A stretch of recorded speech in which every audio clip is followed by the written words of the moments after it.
Hello everyone, we're back for another video, second video that I made. I'm happy to say that my first video, thank you to all the fans out there.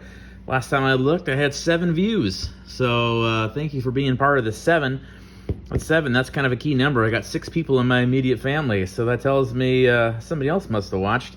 So, well, let's just keep it going. Let's just keep adding more to it. So today I've got a collection I'm going to show you, and I picked up on OfferUp. So I picked this up locally, so for me in the Olympia area. This guy had a collection for sale, a couple boxes of cards, and then 2 binders, and there were some cards in here. I think you'll see what immediately caught my eye, what made me decide to pick this collection up. So he originally had the whole collection for sale for $300, and I ended up, after some negotiation and talking to him, I ended up paying $225. So let me know what you think in the comments below, if I think I got a good deal, if I should have paid the full $300, if I should have paid a little bit less. Let me know what you think a going rate was. I'll tell you though, when somebody asks for $300 as their initial offer, when you deal with some collectors and some dealers, I do think you have to go back and forth on the price with them. That way they know that that way you know that they respect you if you're going to negotiate with them. So anyway, let's take a look at some of these binders here. So here's the first page. You can see kind of a nice mixture of some of this junk wax era, mass-produced cards, with the Forsberg and the Bure rookies, and then you mix it in there with we got an 88, 89 Pierre Turgeon OPC rookie, and then nice Grant Fuhr rookie 82, 83, also Joe Mullen same year 82, 83. That was a good set. And then if you remember, we're talking about here 90, 91, was it 91, 92, Manon Rhéaume. They were talking about her potentially being the first female hockey player, or at least in the NHL. Didn't really pan out, but they made a pretty good push for getting cards for her. And then a little bit later, they did this Cami Granato. You might find some cards during that same time, but I remember at the time that was a collectible one for sure. So let's take a look at the second page, because this is what made me leave my home to drive out there and check out this collection. So obviously the one that jumps out here, this nice 1985-86 Mario Lemieux rookie card. You can see the biggest concern with something like this is it real? Because they did fake a lot of these cards. Generally what I have seen with the fakes is that you can see this one is off center. A lot of times with the fakes, they make those things look like they are just absolutely perfect, left to right, top to bottom. If you're going to fake one, generally you don't give it this kind of 80-20 split you've got here. The other thing you see too in a lot of fakes is this, the Penguins logo looks really dotted, looks really grainy, but you can see this one is quite clean. And the other thing you see too is sometimes the coloration on the back can look a little bit funny. So this one certainly has its flaws, but overall a cool card. One of the reasons why I picked it up. The other thing too, when I bought this collection, I did talk to the previous owner quite a bit. I just wanted to see what his backstory was.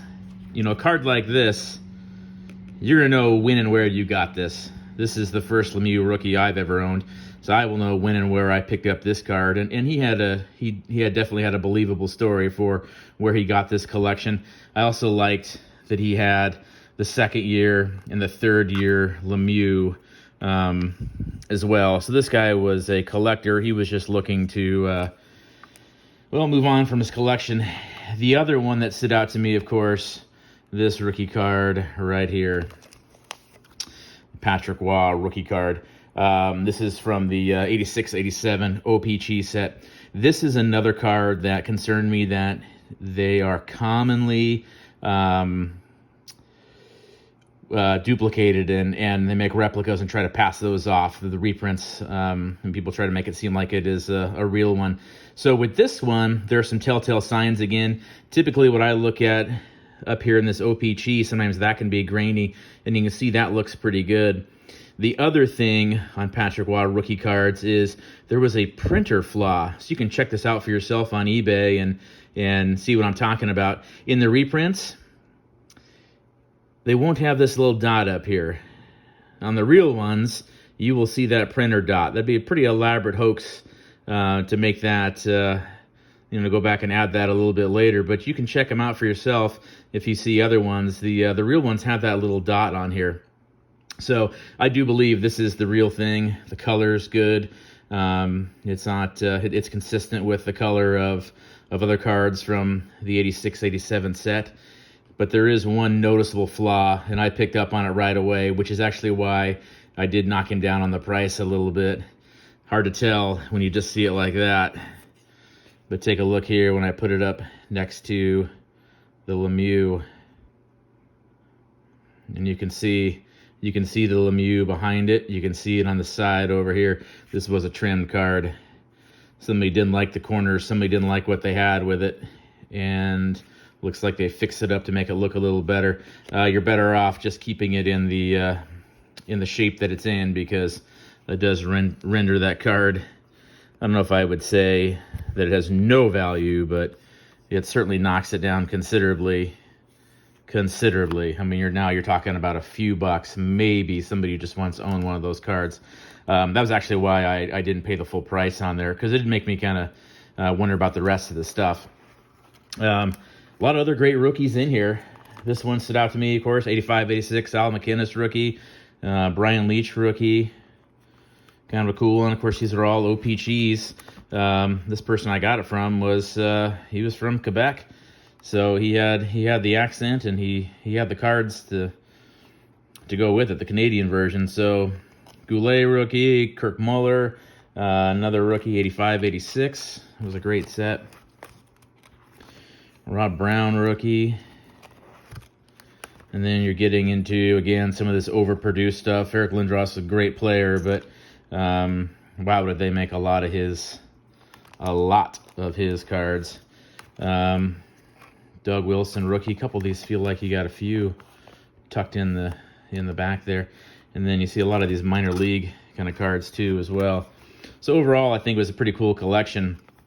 A few more rookies up top here.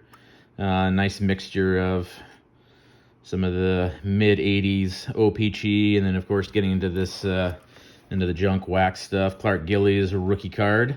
Also got a Bernie Nichols as well. That Gillies, what year is that? 75, 76? Yeah, he's a guy you can check out on YouTube. He was quite a fighter in his day. Let's see what else here. Some Yager rookies.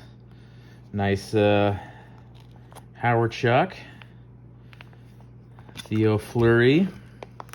This stood out to me too. I was hoping to see more 79-80 cards.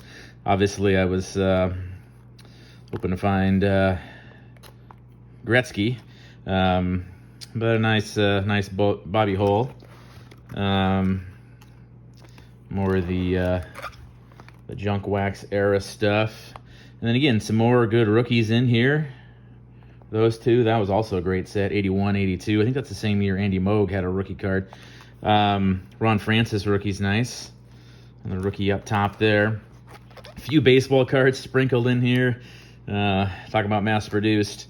89 Don Russ, King Griffey Jr. rookie. And you've got this, well, this actually isn't a rookie. It says it is. He had a 91 product. Neuendijk. Pretty sure that is a rookie. And then you got some regional cards in here. The other thing that stood out to me, I'm getting into some of these autographs. So these are, ballpark autographs. Some of them on these pieces of paper and some on the cards. The one that really caught my eye, there it is, Manon Rhéaume autograph. I mentioned her at the very beginning. So, cool binder. There were two of these binders in the collection. This was the big one. This, like I said, that's the reason I drove on out there. The other one, same binder. You can see he took pretty good care of his stuff. This is a sticker collection, but it's a lot of 91, 92 sets. I mean, Upper Deck. Is this Arena? Yeah, 91 Arena. You can just tell this just screams early 90s with that design. These guys in their tuxedos and, you know, no background, just completely whited out. And then 1992 Puck. I don't remember this set, but let me get into some, the Gillette series, draft pick. Of course, they were really pushing Rocket Ismail. He didn't exactly pan out so much. Short-lived football career. I think they were doing anything they could to promote some of those cards. Another Lindros card up there. So a couple binders. And then there were these boxes of sets, which was kind of a nice bonus item. Like I said, I went for it thinking I was going to get the binders. Let's check out how's this going to look on camera. It's going to be pretty big. Let's slide this thing off to the side here. Well, let's bring some of them out here.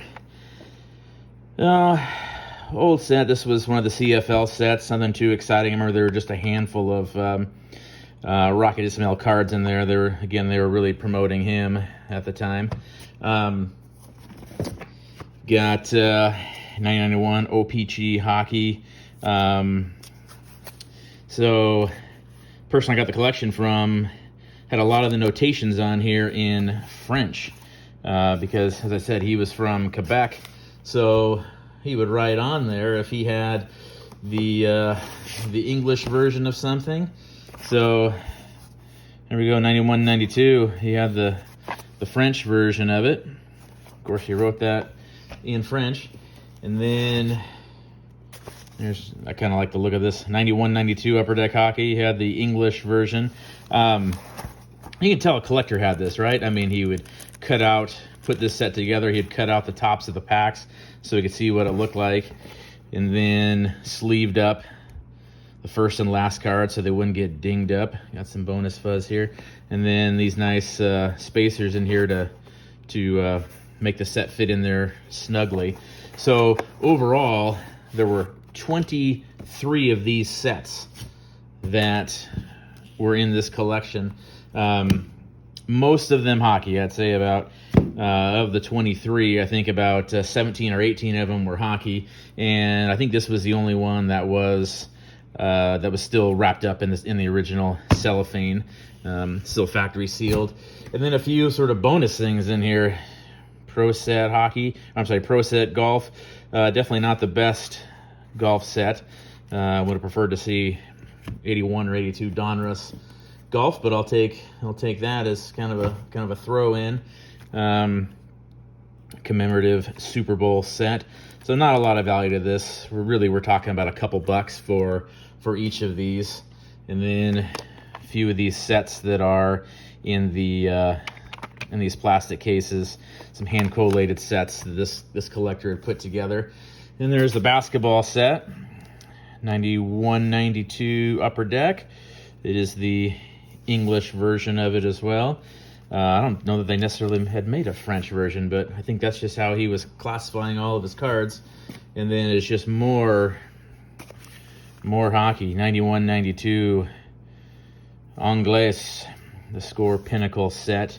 A little bit age on these, but you can tell he had these cards meant something to him with the way he had these packed in here, so they weren't just getting smashed around and dented up while they were in storage. Classic draft picks. This is definitely one that looks like was hand collated. 1991 set. Let's see, what do these look like? I do remember collecting this as a kid. These are the ones that really stick together. Look at that beautiful Manny Ramirez. Must have been his Youth Service League. That's what that says on there. Not sure the story behind that. These are pretty well stuck together. I'm afraid of tearing them. It's like these cards that have that really glossy finish, like some of your Stadium Club cards. They really do stick together. Pat Falloon, I remember watching him play against the, I grew up watching the Seattle Thunderbirds. This guy played for the Spokane Chiefs. And this was the big one, right? Was that Russell Maryland, Brian Taylor, Larry Johnson, Eric Lindros? Boy, you talk about future superstars. Boy, they hit the nail on the head with that one. This was a big card at the time, and, well, let's just say it's not anymore. So it's kind of like it's like opening a time capsule here, looking at some of these cards. So, you know, like I said, 23 sets I ended up getting, plus the cards in the binder for $225. Here's a few more of them. Very interesting Russian stars in the NHL set here. You recognize some of these names. Sergei Fedorov. I think he might have been Rookie of the Year shortly after that.